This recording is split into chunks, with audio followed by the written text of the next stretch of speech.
Picture this. Caitlin Clark walks onto a golf course. Not a basketball court, a golf course. And thousands of fans show up wearing Indiana Fever jerseys.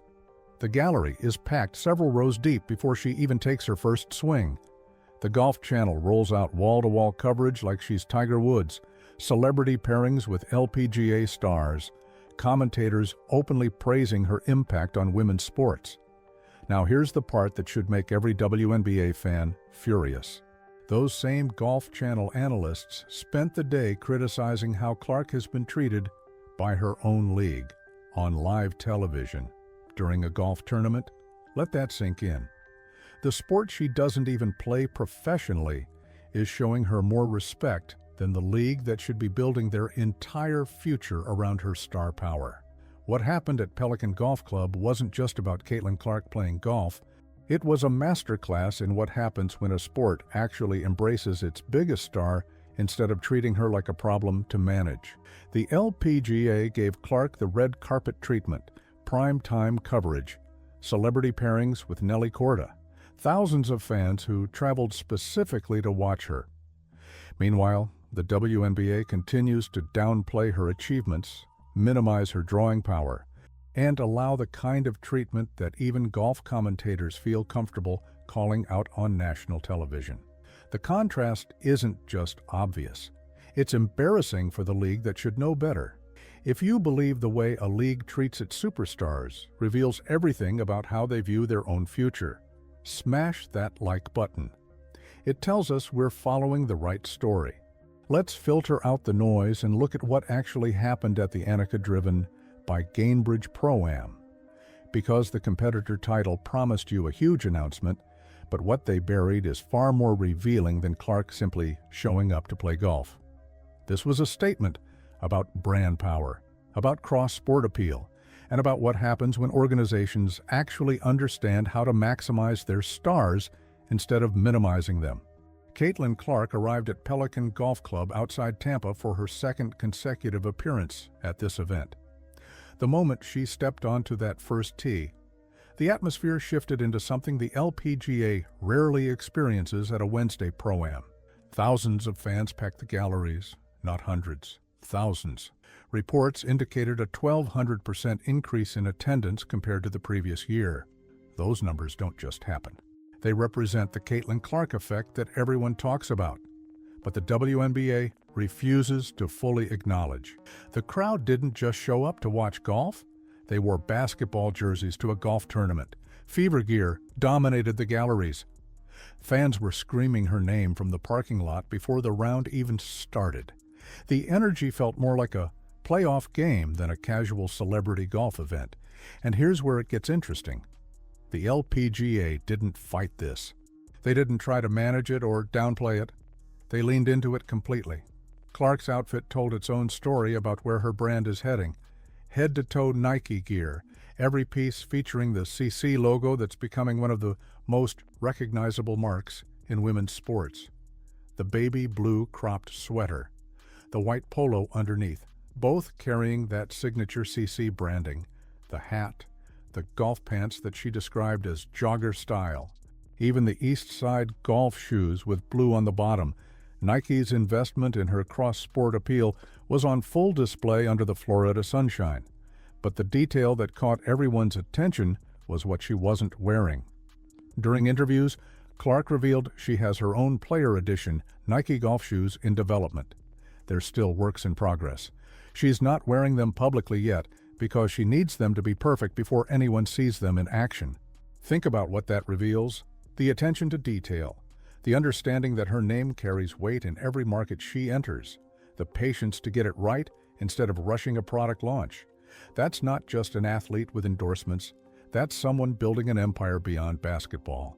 Sophie Cunningham and Lexi Hull showed up as Clark's caddies, wearing custom outfits with their names and WNBA jersey numbers. The three Fever teammates spent the entire day roasting each other between shots. The chemistry was genuine. This wasn't some forced publicity arrangement. These players actually enjoy each other's company, and that energy translates on camera in ways publicists can't manufacture. The day's most viral moment happened when Sophie accidentally hit a fan with her drive. Clark immediately yelled, "Man down," while Sophie rushed over to apologize. The fan's response made everyone laugh. He told Sophie not to feel bad because it was worth it. Sophie's comeback was instant. "Says your wife." The entire gallery cracked up. That's the kind of authentic moment that builds connection with audiences. But Sophie also delivered the day's most pointed comment about the state of the WNBA. When fans in the gallery shouted for her and Hull to re-sign with the Fever, Sophie didn't hesitate. "Isha, tell them to pay us." 3 words that exposed everything wrong with the league's compensation structure.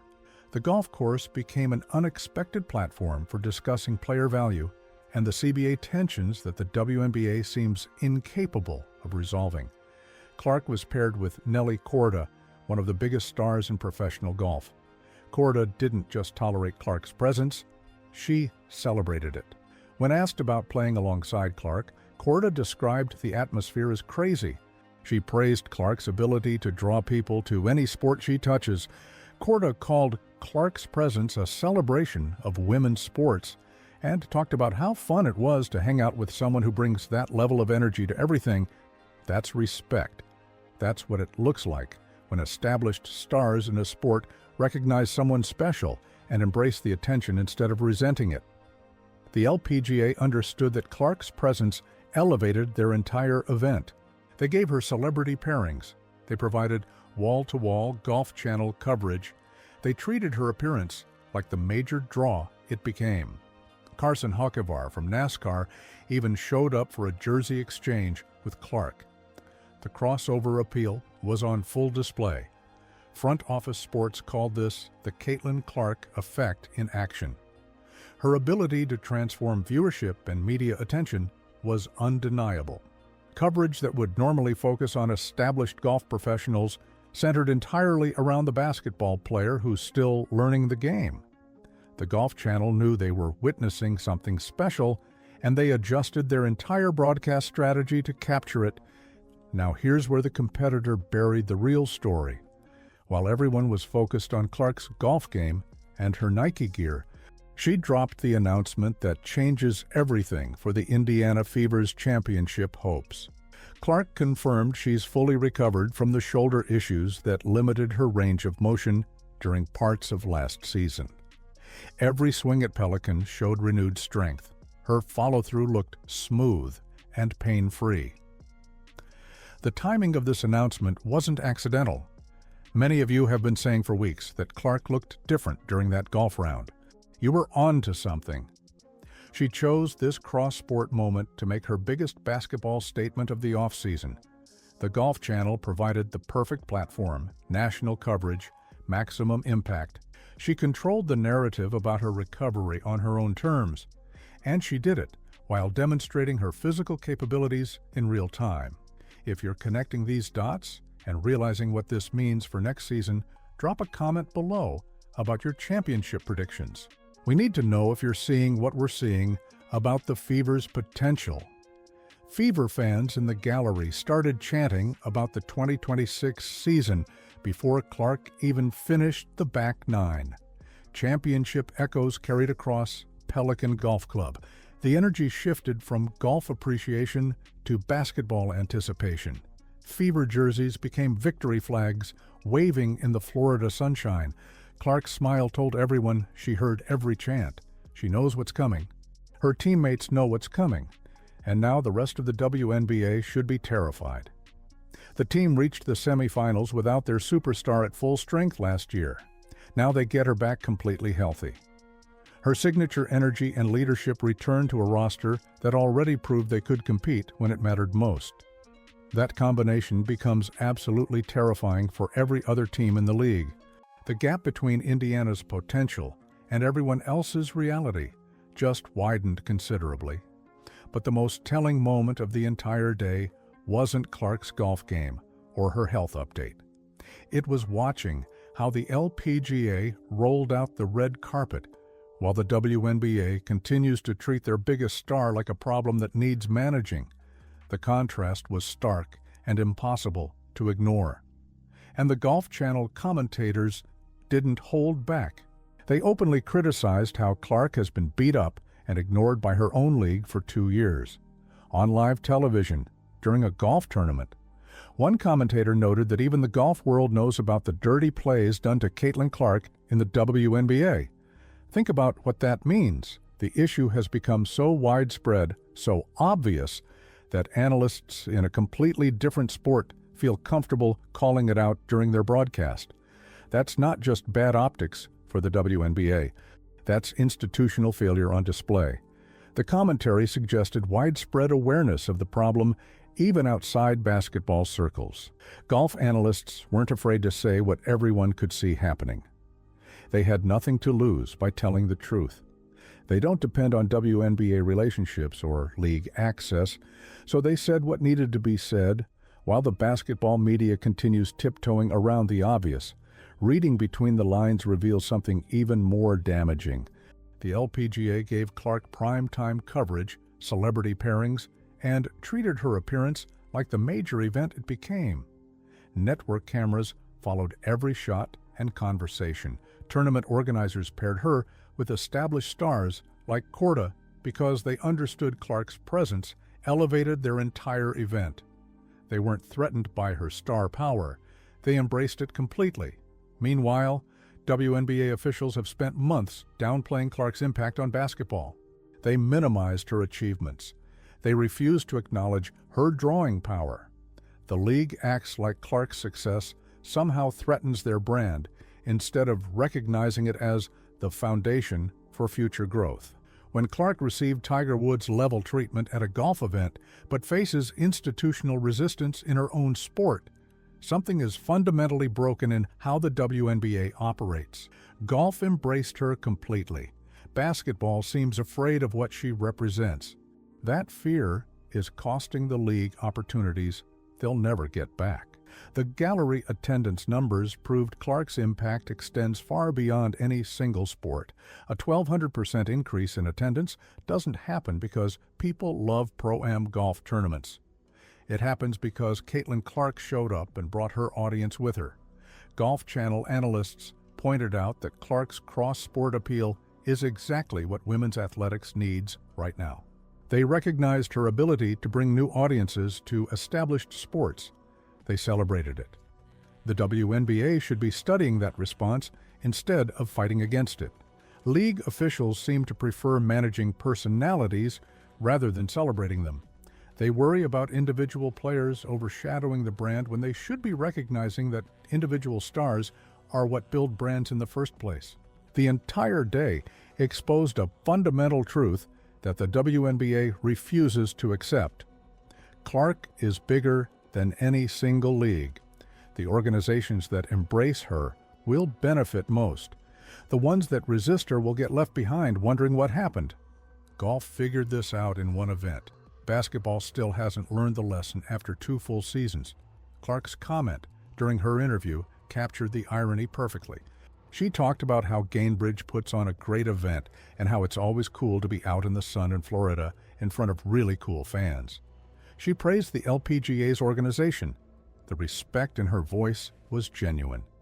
Meanwhile, her own league can't seem to organize basic safety protocols or compensation structures that make their players feel valued. Sophie Cunningham's "tell them to pay us" comment wasn't just about money. It was about respect, about being valued for what you bring to the table. The golf tournament became an unexpected mirror showing the WNBA exactly what they're failing to provide for their own stars. And the reflection wasn't flattering. Nelly Korda spoke about the honor of playing with Clark throughout their round together. Korda praised Clark's energy and impact on women's sports. She treated Clark like the celebrity she is. That's what respect looks like when it's genuine, when it's not forced or calculated, when one star recognizes another and celebrates the moment instead of diminishing it. The gallery attendance and media coverage proved that Clark can elevate any sport she touches. Her presence transformed a routine Pro-Am into must-see television. New fans discovered golf because she was playing. Young girls saw another avenue where female athletes could shine. The ripple effects will continue long after the tournament ended. That's the Caitlin Clark effect the WNBA should be maximizing instead of minimizing. The question now becomes whether the WNBA will learn from golf's playbook or continue missing opportunities with their biggest star. The 2026 season is coming. Clark is healthy. The Fever roster is built around championship potential. Sophie and Lexi are locked in. The chemistry is real. Everything is aligned for something special. But the league's response to all of this will reveal everything about whether they understand what they have or whether they'll keep fighting against their own success. Clark's day at Pelican Golf Club wasn't just about golf. It was a statement about what's possible when sports organizations actually embrace their stars instead of managing them into smaller boxes. If you want to see how this championship run unfolds and whether the WNBA finally figures out what they have in Caitlin Clark, hit that subscribe button and turn on notifications. We're covering every angle of this story that the mainstream media won't touch, because you deserve to know what's really happening behind the carefully managed narratives. The Fever's 2026 season just became the most anticipated campaign in WNBA history. Clark is back at full strength. The roster believes. The chemistry is undeniable, and golf just showed basketball exactly what they're missing by not celebrating their own superstar. Next time, we're breaking down the specific CBA changes that need to happen if the league actually wants to keep their stars. You won't want to miss it. This is bigger than basketball. This is about how sports organizations choose to build their futures. Choose wisely, WNBA. The clock is ticking.